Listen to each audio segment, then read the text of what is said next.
Assalamualaikum warahmatullahi wabarakatuh. Perkenalkan, nama saya Syifa Salsabila dari Program Studi Teknik Biomedis Fakultas Sains dan Teknologi Universitas Erlangga dengan NIM 0821 1173 3029. Di video ini saya akan menjabarkan apa saja yang saya pelajari dalam mata kuliah Medan Elektromagnetika. Jadi, medan elektromagnetika sendiri adalah medan yang terdiri dari dua buah medan vektor yang berhubungan, yakni medan vektor listrik dan medan vektor magnet.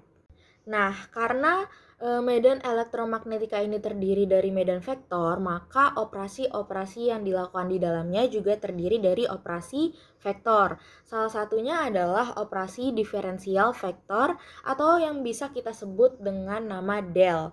Nah, del ini dilambangkan sebagai segitiga terbalik yang persamaannya berbentuk seperti ini. Del sama dengan do per do x i plus do per do yj plus do per do zk. Nah, dari operasi del tersebut kita bisa mencari nilai gradien, divergensi, dan curl. Apa itu gradien, divergensi, dan curl? Jadi, gradien adalah salah satu operator dalam kalkulus vektor yang berguna untuk mencari perubahan arah dan kecepatan dalam bidang skalar. Sementara itu, teorema divergensi memberikan hubungan antara aliran fluks medan vektor melalui permukaan dengan perilaku medan di dalam permukaan. Lebih tepatnya, teorema ini menyatakan bahwa fluks sebuah medan vektor melalui permukaan tertutup sama dengan integral volume dari divergensi pada daerah di dalam permukaan. Yang terakhir itu ada curl. Curl ini didefinisikan sebagai operator vektor yang menggambarkan sirkulasi sangat kecil dari medan vektor dalam ruang Euklidean 3 dimensi. Nah, apa itu ruang Euklidean? Jadi ruang Euklidean adalah ruang dasar geometri yang dimaksudkan untuk mempresentasikan ruang fisik. Nah, kelengkungan pada suatu titik di lapangan dimaksudkan diwakili oleh vektor yang panjang dan arahnya menunjukkan besar dan sumbu sirkulasi maksimum. Lengkungan medan secara formal didefinisikan sebagai kerapatan sirkulasi pada setiap titik medan. Selanjutnya, bagaimana sih kita dapat menggunakan perhitungan gradien, divergensi, dan curl? Jadi, gradien itu merupakan del itu sendiri, jadi rumusnya pun sama.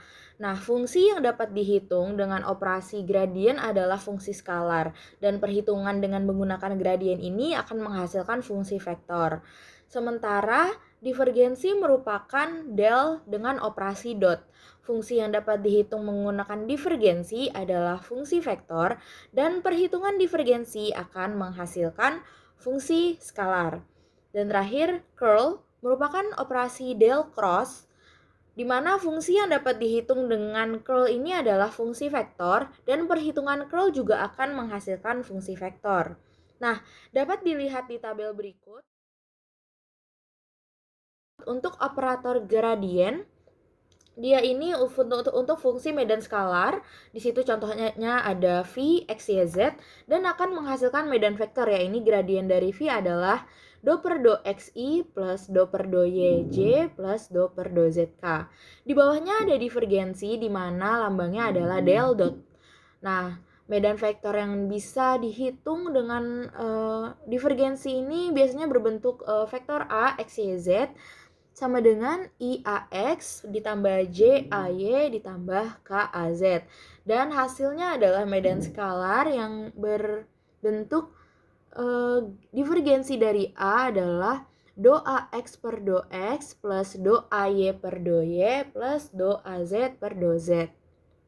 Nah, terakhir untuk curl, itu operasinya itu del cross.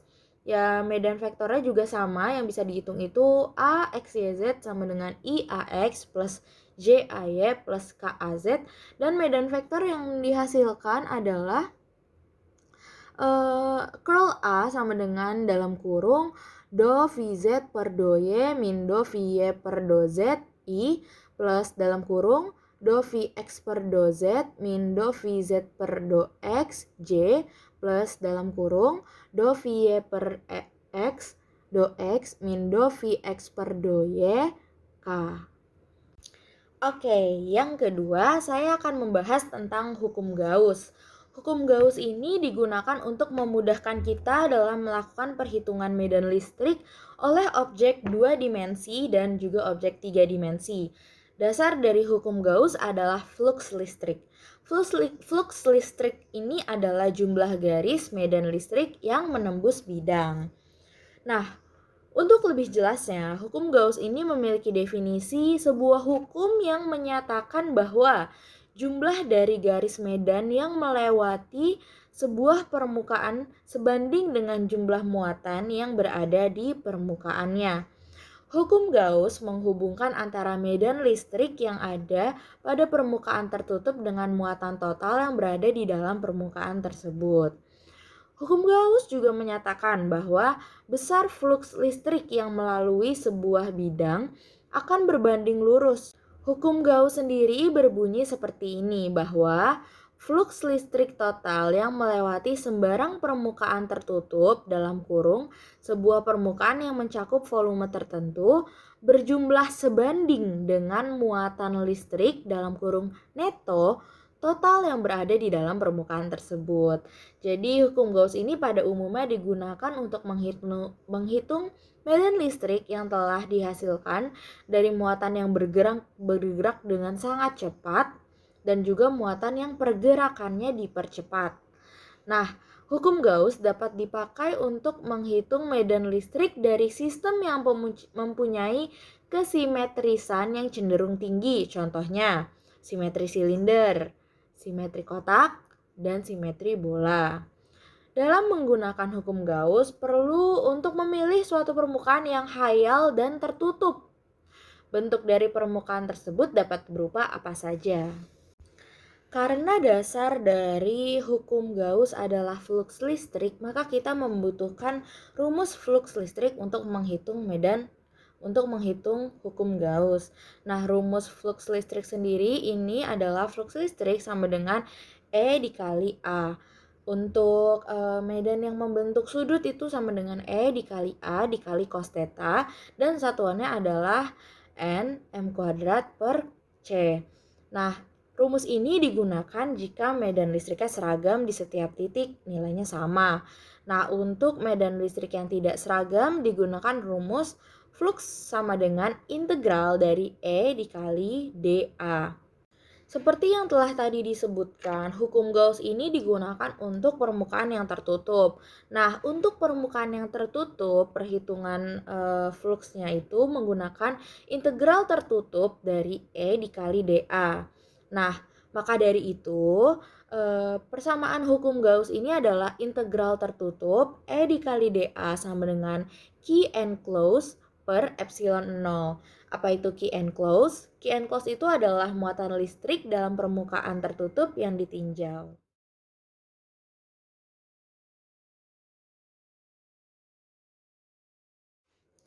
Nah, di bagian hukum Gauss ini aku mau memberikan salah satu contoh aplikasi hukum Gauss yang terjadi di kehidupan sehari-hari. Nah, kita semua pasti punya ponsel kan ya? Nah, apakah kita pernah terpikir gimana cara ponsel ini mendapatkan sinyal? Nah, sinyal di ponsel ini diterima sebagai gelombang elektromagnetik. Gelombang elektromagnetik terdiri dari perubahan medan listrik dan medan magnet. Nah, jika kita menyimpan ponsel kita di wadah logam, kita akan menemukan ponsel kita tidak dapat menerima sinyal apapun karena medan listrik ini akan membentur wadah logam dan muatannya akan menumpuk di luar permukaan wadah logam. Nah, sekarang dengan kita menerapkan hukum Gauss ke permukaan luar wadah logam, maka kita akan menemukan flux listrik. Tetapi, jika hukum Gauss-nya kita terapkan di bagian dalam wadah logam, kita tidak akan menemukan flux listrik. Nah, karena tidak ada muatan yang terkurung di dalam wadah di mana tempat ponsel kita berada, maka penerimaan sinyal elektromagnetik oleh ponsel ini merupakan salah satu contoh aplikasi dari hukum Gauss.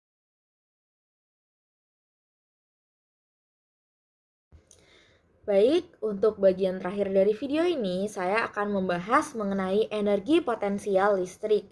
Jadi, energi potensial listrik atau energi potensial elektrostatik adalah energi potensial yang diukur dalam joule yang dihasilkan dari gaya-gaya Coulomb konservatif dan diasosiasikan dengan konfigurasi sejumlah muatan-muatan titik dalam sebuah sistem yang didefinisikan. Suatu objek dapat memiliki energi potensial listrik karena dua elemen utama. Yang pertama itu muatan listriknya sendiri, dan yang kedua, posisi relatifnya terhadap objek bermuatan listrik yang lain. Gaya listrik ini termasuk gaya konservatif sehingga energi potensialnya dapat dihitung. Jadi, jika ada dua muatan sejauh R, maka energi potensialnya adalah sebesar EP sama dengan K ketetapan dikali Q1 dikali Q2 per R.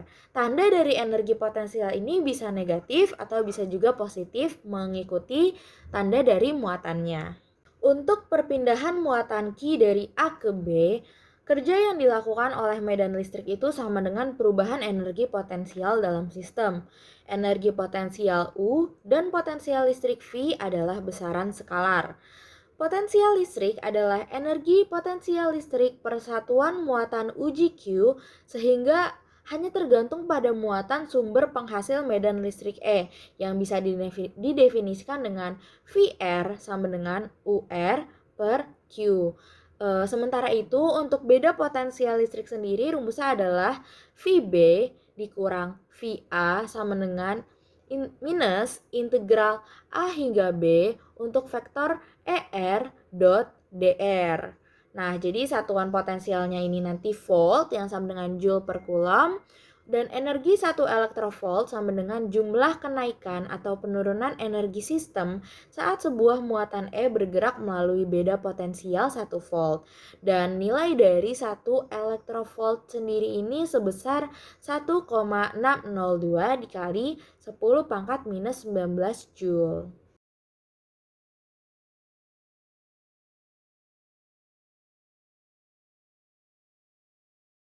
Berdasarkan sifat dari curl yakni del cross E sama dengan 0 dan rumusan curl pada grad fungsi skalar sama dengan 0, berarti ada suatu medan skalar VR yang memenuhi persamaan E sama dengan plus minus divergensi VR, dan medan skalar VR ini yang kita sebut dengan medan potensial listrik. Maka dari itu dapat dirumuskan bahwa konsep satu potensial listrik berbunyi VR merupakan medan bukan energi yang bersatuan Nm per C. Nah, VR yang ada di konsep satu ini hanya bergantung pada posisi titik R. Dan VR juga dapat disebut sebagai potensial listrik, di mana R adalah titik acuan standar yang ditetapkan. Maka dari itu, kita dapat merumuskan konsep dua potensial listrik yang berbunyi VR merupakan besaran relatif diukur berdasarkan satu titik referensi. Titik referensi biasanya adalah VR sama dengan 0. Memilih titik referensi selain R tidak akan mengubah medan listrik. Dan terakhir yakni konsep ketiga ialah E sama dengan minus gradien V, di mana kaitan antara medan listrik dan potensial listrik yang cocok adalah menggunakan tanda minus. Baik, sekiranya itu hal-hal terkait medan elektromagnetika yang saya pelajari. Nah, sebenarnya apa sih tujuan kita mempelajari medan elektronika ini? Jadi, tujuan kita untuk mempelajari medan elektromagnetika ini adalah untuk memahami elektrodinamika, di mana elektrodinamika adalah salah satu bahasan dalam medan elektromagnetika. Kita mempelajari medan elektromagnetika agar kita dapat mengerti hubungan antara listrik, magnet dan fenomena mekanika, terus medan magnet oleh arus listrik, gaya elektromotif yang diinduksikan oleh perubahan medan magnet, gaya pada arus listrik dalam medan magnet, dan perambatan gelombang elektromagnetik. Dan penerapan-penerapan dari ilmu ini dapat berguna untuk kita ke depannya dalam melaksanakan tugas akhir maupun merancang inovasi baru untuk Indonesia ke depannya. Sekiranya di video ini itu saja yang dapat saya sampaikan. Ke Surabaya membeli tanah wakaf, mau minum, direbut ratu. Kurang lebihnya mohon maaf. Wassalamualaikum warahmatullahi wabarakatuh.